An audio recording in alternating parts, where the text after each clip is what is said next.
Hello guys, welcome to Career Media once again. My name is Gulshan Jha. Friends, NEET PG 2023 MCC counselling की last date of choice filling and locking registration choice filling and locking की extend करके 4 अगस्त 2023 कर दी गई है। At the same time एक बुरी खबर जो है एमसीसी को लेकर के वो ये है कि कुछ कुछ डीएनबी की सीट्स को रिवर्ट बैक कर ली गई है। तो उस पर हम आज की बेसिकली डिस्कशन करेंगे और कुछ कुछ रूल्स को लेकर के अभी भी स्टूडेंट्स के मन में कंफ्यूजन है और इस कंफ्यूजन का रीजन जो है वो कहीं ना कहीं एमसीसी की जो इन्फॉर्मेशन ब्राउचर है वो भी है और साथ में एक गलत इंटरप्रिटेशन भी है। सो इन सभी चीज़ों को लेकर के हम आज डिस्कशन करेंगे। एट द सेम टाइम जो लास्ट में हम आएंगे कि रिवाइज कट ऑफ को लेकर के स्टूडेंट्स को अपनी क्या स्ट्रैटेजी रखनी चाहिए। सबसे पहले बात कर लेते हैं कि एमसीसी की डेट को जो बढ़ाई गई है वो जो last date of registration choice filling and locking की जो लास्ट डेट है उसे अब एक्सटेंड करके 4 अगस्त 2023 सुबह के 10 बजे की कर दी गई है। सो वैसे स्टूडेंट जिनकी रजिस्ट्रेशन अगर मिस हो गई हो, चॉइस फिलिंग अगर मिस हो गई हो, तो उनके पास अभी भी कुछ समय है, वो कर सकते हैं रजिस्ट्रेशन एंड चॉइस फिलिंग। इसके लिए आपको एमसीसी की ऑफिशियल वेबसाइट www.mcc.nic.in पर जाकर के रजिस्ट्रेशन करना होगा एंड उसके बाद आपको चॉइस फिलिंग करनी होगी।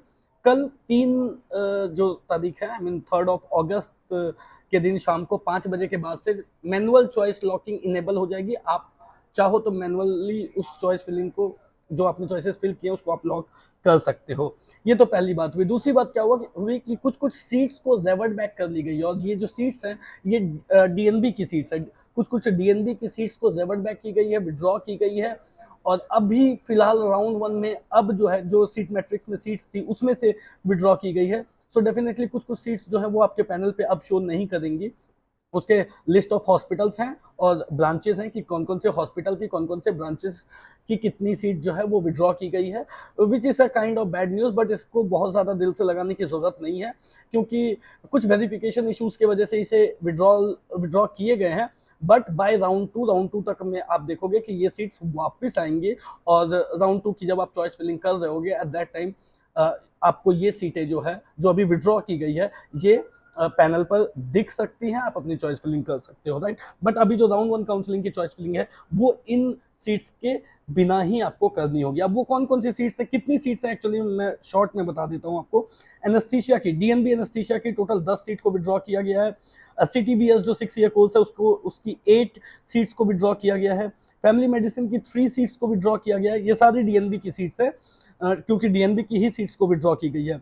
जनरल मेडिसिन की 3 सीट्स को विड्रॉ किया गया है। DNB general medicine, DNB neuro surgery जो कि 6 ईयर कोर्स है उसकी 3 सीट्स को विड्रॉ की गई है। डीएनबी न्यूक्लियर मेडिसिन की 2 सीट्स को विड्रॉ की गई है। डीएनबी ऑप्स गायनी की 4 सीट्स को विड्रॉ की गई है। डीएनबी ईएनटी की 1 सीट को विड्रॉ की गई है। प्लास्टिक सर्जरी 6 ईयर कोर्स की 1 सीट को विड्रॉ की गई है। पीडिया की 2 सीट को विड्रॉ की गई है। रेडियो डायग्नोसिस की 4 सीट को विड्रॉ की गई है। रेस्पिरेटरी मेडिसिन की डीएनबी रेस्पिरेटरी मेडिसिन की 2 सीट्स हैं जिनको विड्रॉ की गई है।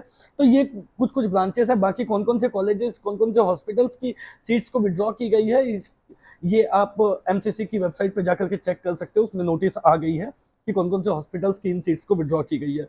सो ये इसके पीछे का रीजन यही था कि वेरिफिकेशन की वजह से इन सीट्स को अभी फिलहाल विड्रॉ की गई है। बट बाय राउंड 2 आप ये देखोगे इसमें अच्छे अच्छे हॉस्पिटल्स भी हैं।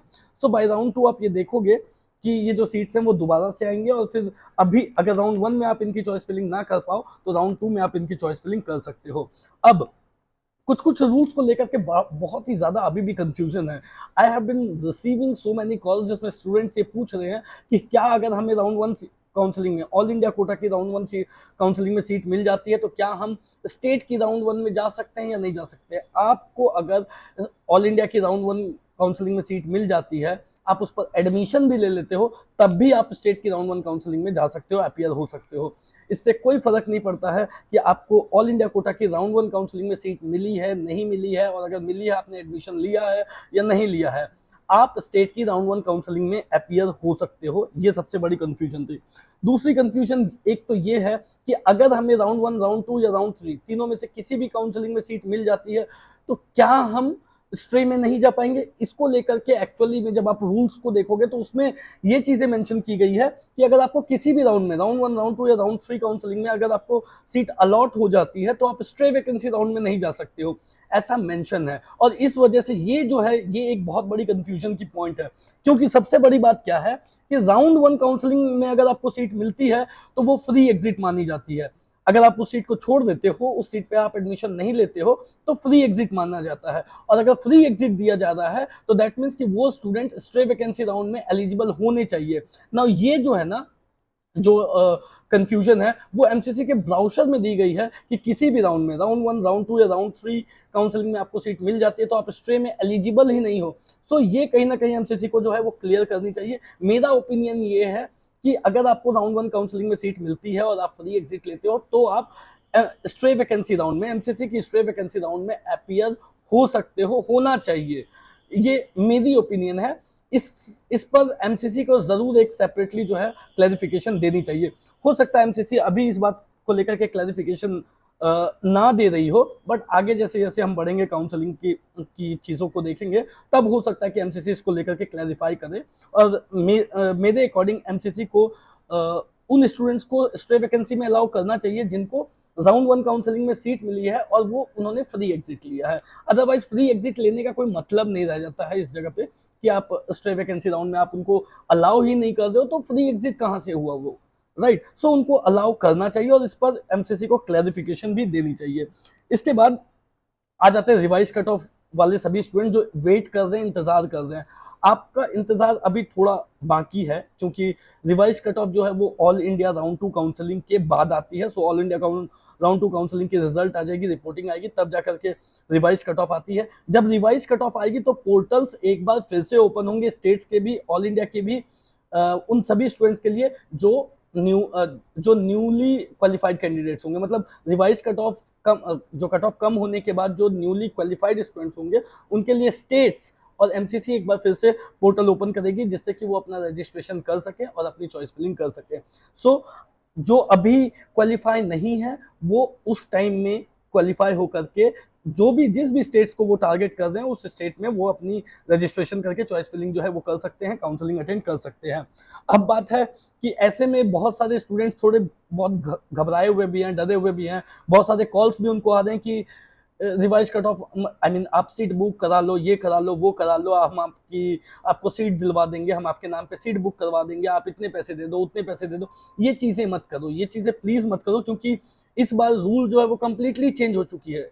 पिछले बार तक ये चीज़ें थी कि स्ट्रे वैकेंसी राउंड जो है वो ऑफलाइन होती थी तो कॉलेजेस के हाथ में ये सीट रहती थी, कॉलेजेस वो अथॉरिटी होती थी जो ये चीज़ें कर सकते थे, स्टूडेंट के नाम पे सीट बुक करके उनको सीट दे सकते थे। बट अब तो कॉलेज के हाथ में सीट ही नहीं जाएगी। जब कॉलेज के हाथ में सीट नहीं जाएगी तो वो किसी को अपनी मर्जी से सीट दे ही नहीं सकते हैं। तो आपका बुक करना या बुक ना करना ना कोई मतलब नहीं रखता। आपका सीट का बुक करना बिल्कुल गलत बात हो जाएगी। अगर कोई भी आपको कॉल आती है जिसमें आपको ये बोला जाता है कि आप सीट बुक कर लो, आप बिल्कुल मत करो, क्योंकि यहाँ पे कहीं ना कहीं आपको जो है वो फाइनेंशियल बड़ा लॉस हो सकता है सीट बुक के, क्योंकि आप डरे हुए हो। और जब आप डरे हुए हो तो ऑब्वियसली आपके पास कॉल्स आ रहे होंगे जिसमें सीट बुकिंग की बात की जा रही होगी। और अगर डर की वजह से आप उन सीट को बुक कर लेते हो, उसके लिए आप कुछ पैसे दे देते हो, जो भी पैसे आप देते हो, तो कहीं ना कहीं ये हो सकता है कि आपको आपकी जो है वो पैसे वो डूब जाएं, वो आपको वापस ना मिले। सो इस तरीके की कोई चीज़ें मत करो। अब जो है प्रोसेस बिल्कुल ट्रांसपेरेंट है, मेरिट बेसिस पे सीट मिलेगी, आपको सीट बुकिंग के पीछे नहीं जाना है, आपको सिर्फ रिवाइज कट ऑफ आने का वेट करना है और काउंसलिंग को, जो लीगल वे है काउंसलिंग को अटेंड करने का, वो काउंसलिंग को अटेंड करना है। आपको मेरिट बेसिस पे सीट मिल जाएगी। आपका बजट वैसे भी है तो आपको थोड़ी सी महंगी सीट हो सकता है मिलेगी, बट आपको मिल जाएगी। सो गाइज, ये कुछ अपडेट्स थी जो मैं आपसे शेयर करना चाहता था। कोई भी डाउट हो, क्वेरी हो तो दिए गए नंबर पे कॉल कर सकते हैं।